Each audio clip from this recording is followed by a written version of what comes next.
Tere! Täna on järjekordne Eesti kogelejate kõneruumi päev. Täna on siis 26. aprill 2015 ja tänase siis arutelu teemaks on meil, kui ma ei kogeleks, mis siis oleks, kuidas elu välja näeks, mis oleks teistmoodi, et kuidas me siis näeme oma elu või olusid või iseennast, et kui ma ei kogeleks. Tänase arutelus osalevad siis Marek, siis Raido, Marti, väga vabandan, Marko, Andres ja mina, Raul.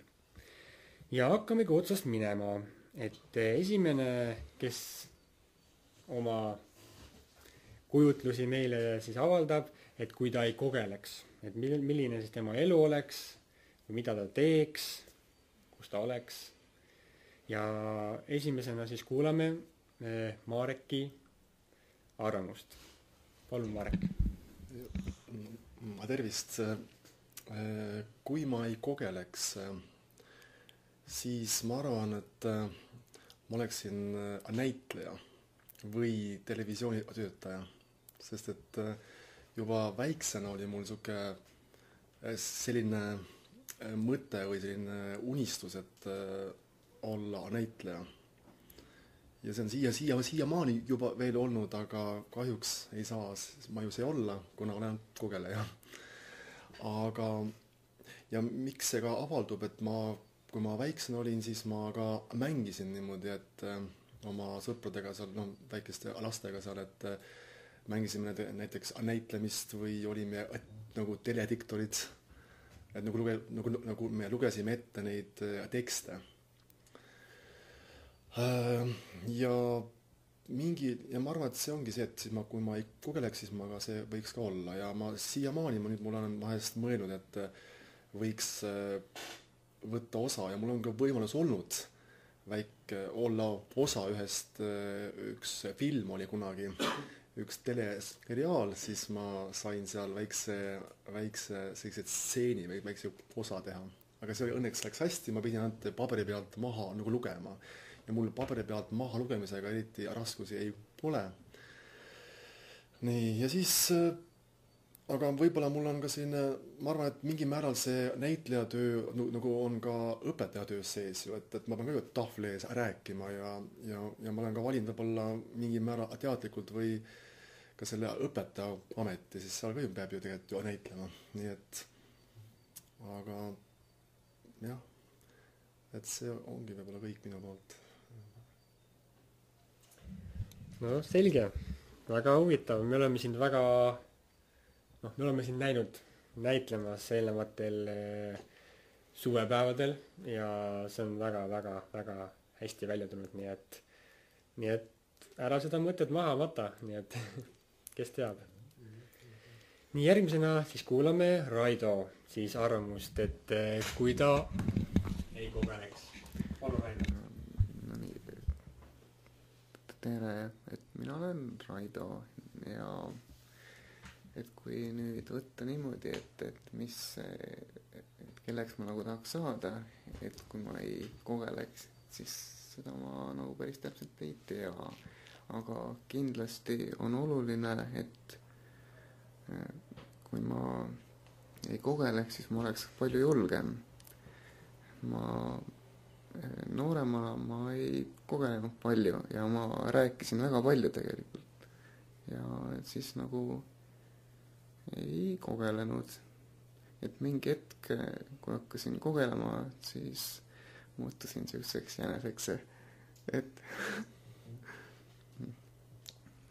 ja muidugi, et kui kogelemine ei peaks nagu hoidma eemal sind sellest, et mida sa tegelikult teha tahad, et inimesed kuulavad sind ära, isegi kui sa kogeled, kuigi läheb natuke kauem aega. Et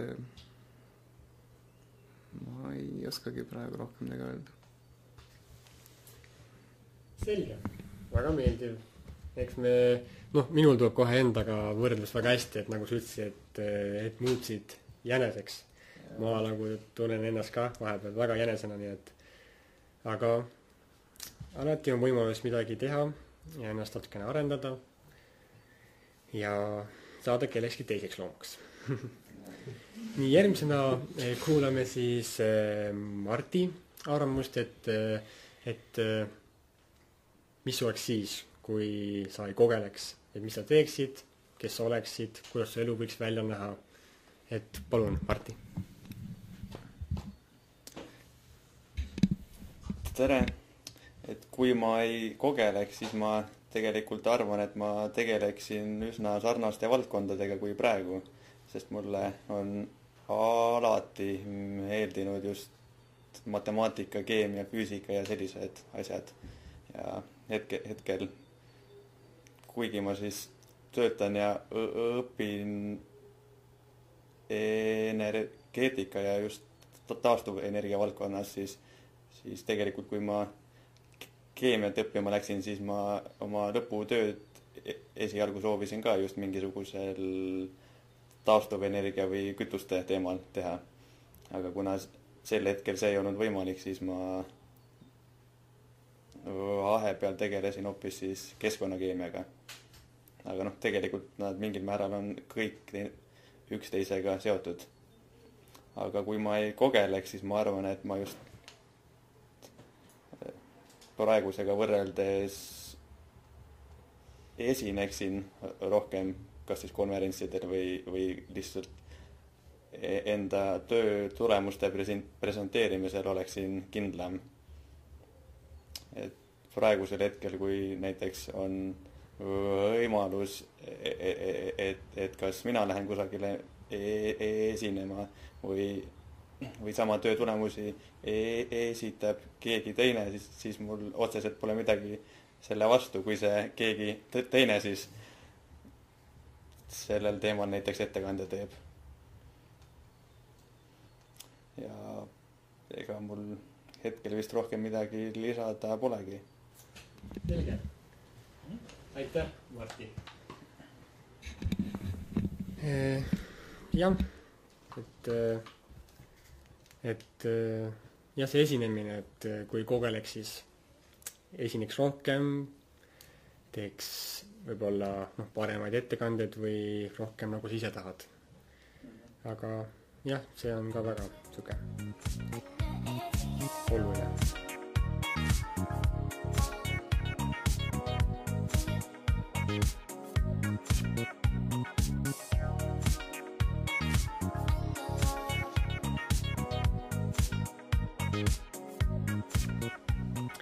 Järgmisena kuulame arvamust, et kui ma ei kogeleks Markolt, et mida tema teeks, kes ta oleks, kus ta oleks oma elus. Palun, Marko. Tere! Mina arvan seda, et kui ma ei kogeleks, ehk siis kui ma ei oleks kogelnud üldse kunagi, siis oleksin ma oma teed alustanud hoopis teistmoodi. Ma oleks tegelenud selliste aladega, mida ma muidu poleks, mida ma siis ei julgenud teha. Et just näitlemine oli ka üks minu lemmik. Et ma tunnen, et mul see näitlemine on selline huvitav, et ma põhimõtteliselt mitte just iga päev, aga aeg-ajalt kasutan seda. Ja see aitab päris palju. Üks asi veel, et ma hetkel ei kogele enam nii palju, et siis ongi hetkel nagu raske öelda, et mida ma hetkel nagu muudaksin. Hetkel ma ei muudaks mitte midagi, et see nagu see kogelus, mis mul hetkel aeg-ajalt tekib, et ma olen sellega leppinud ja ma tean, et ma olen kogeleja. Ja sellega harjub ära, nagu meist paljud. Me oleme sellega leppinud ja me läheme sellega edasi. Ja me küll üritame ennast iga päev parandada ja siis muutuda paremaks kõnetehnika osas ja muutuda rohkem enesekindlamaks. Ja see annabki meile rohkem jõudu ja jaksu olla paremad. Aitäh! Aitäh, Marko! Väga hea. Ja nagu siin tuli välja, et siin kogelejate seas on ikkagi potentsiaalikaid näitlejaid, nii et kes teab, võib-olla tulevikus löövad ikkagi need välja, need tugevamad soovid ja tahted ja me näeme teid siis kuskil laval või siis teleekraanil. Väga tore. Ja kuskil tükis teid näha. Järgmisena siis avaldab oma mõtteid, nägemusi Andres, et kui ta ei kogeleks, kes ta oleks, mis ta teeks, kuidas ta oma elu elaks. Palun, Andres. Tere! Kui ma ei kogeleks, siis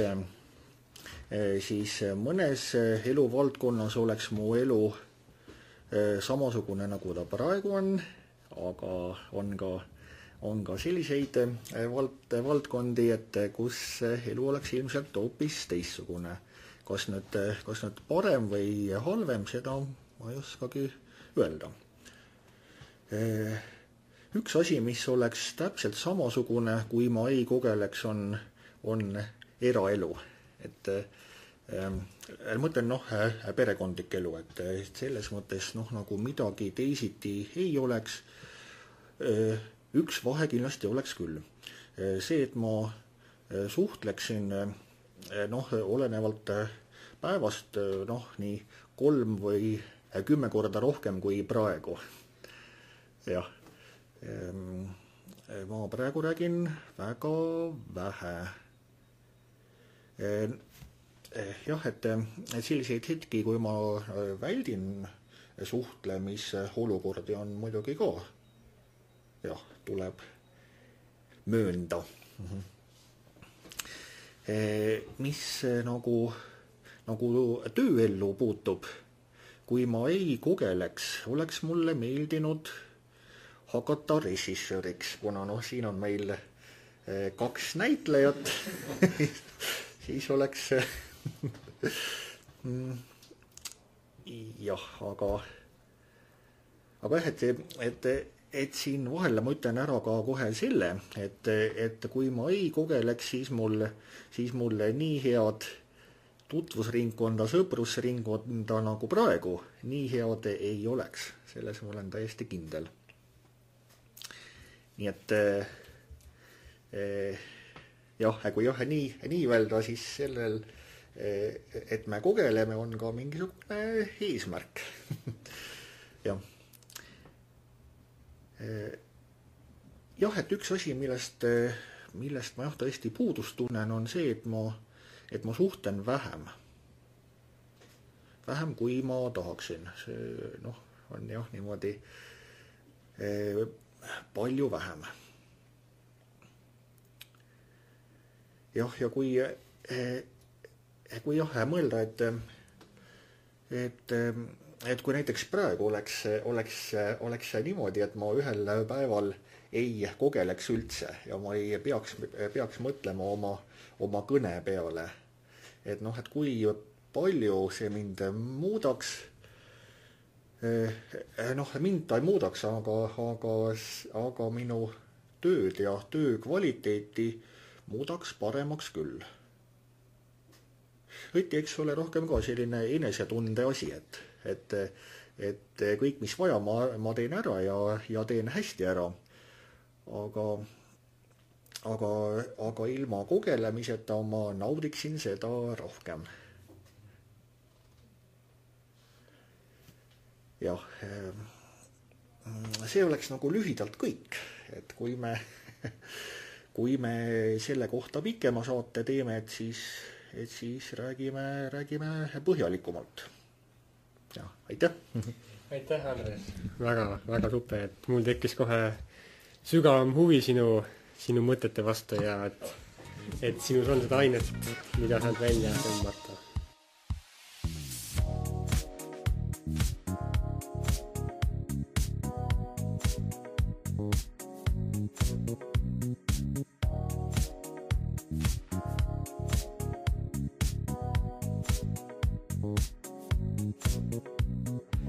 nii, ja ma siis räägin ka lühidalt ise, et mõtlesin ka selle teema peale täna hommikul, kui aus olla. Ma proovisin varem selle peale mõelda, võtta rohkem aega, aga ei mänginud välja seekord. Ja minul tuli siis ka 2 aspekti, et kui ma nüüd sünnist saadik ei kogeleks, mis oleks siis, ja kui ma nüüd äkki tänasest päevast ei kogeleks, et mis oleks need erinevused. Esiteks siis, kui ma sünnist saadik ei kogeleks, siis ma suure tõenäosusega, nagu siin ka Raido mainis ja mõned veel, et see enesekindlus oleks suurem. Ma usun, et üks asi, millele vähem mõelda, mille eest vähem muretseda, mida karta. Ja need aastad, mis ma oleks elanud siiamaani ilma kogeluseta, ma oleksin praegu tõenäoliselt koolis, ülikoolis palju edukam. Kuna hetkel on mul kooliga sellised keerulised ajad, siis ma tõenäoliselt poleks neid nii väga palju olnud või oleks asi natuke lihtsamalt, kõik need suhtlused oma kaasüliõpilastega, oma õppejõududega, kuna ma olen sealt saanud ikkagi mõned sellised valusad tagasilöögid oma mitte hea väljendusoskuse pärast ja oma seletamise pärast. Ja eks on ikka mõjutanud tasapisi need väiksed sammud ja et võib-olla ka sellepärast on mul see kool hetkel siis sellises kohas, kus ma nagu edasi hetkel nagu ei jõua nagu minna, et ennast sunnida või midagi leida, et see aju hakkab kohe tootma seda, et see ei ole sinu jaoks ja ette kujutama neid pilti, et kui sa pead ennast seletama kuskil seal insenerina, rääkima inglise eesti keeles asju, et vigu seal teha ei tohi eriti palju, näiteks numbrite ütlemisel, nagu siin ükskord Hardi oma kogemustest rääkis. Et ma usun jaa, et ma oleksin rohkem avatum olnud kindlasti koolis, suhtlusring oleks suurem olnud, ma arvan. Ja võib-olla just tõesti, et siin on meil juba 2 näitlejasooviga inimest, et ma väiksena olin ka täitsa nagu aktsioonis sellest näitlemisest ja aga ma olen selle nagu jätnud nende tahaplaanile. See tuleb vahepeal välja, kui nagu natukene on alkoholi manustatud ja siis kuskil peol, et siis nagu saab need natukene välja elada, aga muidu ei. Ja see teine aspekt, et kui ma nüüd tänasest päevast ei kogeleks, et mis siis saaks. Kohe ei muutuks kindlasti mitte midagi, selles ma olen 100% kindel enda puhul.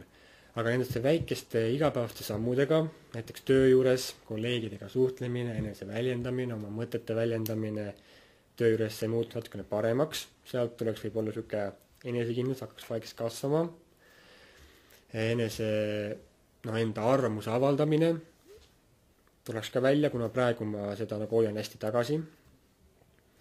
Et just sealt nende pisikeste sammudena ma usun, et see enesekindlus tõuseks üks hirm või nagu üks asi, mille pärast mitte muretseda, kaoks ära ja saaks seda energiat siis rakendada kuskil mujale, kuna energia jäävusseadus on sellist, et energia ei teki juurde või kao, vaid ta nagu kogu liigub ühest olekust kuidagi teise, et saaks seda teistmoodi rakendada.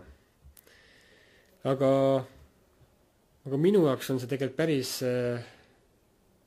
päris keeruline küsimus. Ma usun kindlasti, et mu elu oleks tegelikult teistsugusem. Just päris palju. Aga kui nüüd väga mõelda, et mis ta oleks, milline ta oleks, kus ma oleksin, siis ega isegi võib-olla väga-väga suurt erinevust ei tulekski, et ma ikkagi olen need asjad ikkagi enam teinud, mida ma olen tahtnud. Et ikkagi läbi kogeluse, aga kindlasti ta oleks võib-olla rohkem avatum ja just enda mõttes, et enesekindlam ja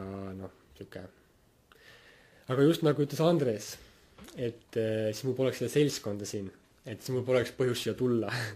Mul ei oleks neid imetoredaid kogemusi Hollandis see suvi, et need toredaid tuttavaid sõpru, et tuleb ka tunnistada, et on hea, et ma olen kogeleja ja nagu on nagu millega kui aus olla, ma ei võitle kogelusega, vaid just selle hirmuga suhtluse ees, et kogelus on okei.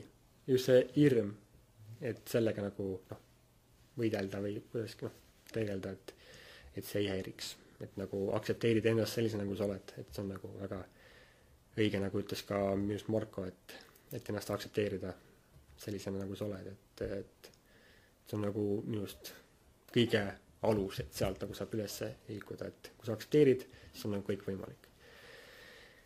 Ja minu poolt kõik, nii et ma tänan kõiki, kes oma arvamust avaldasid ja ma loodan, kes meid kuulab, et saab siit mingeid mõtteid, inspiratsiooni ja ma loodan, et me kohtume varsti jälle mõnel huvitava aruteluga või arutelul. Nii et ma tänan kõiki. Aitäh!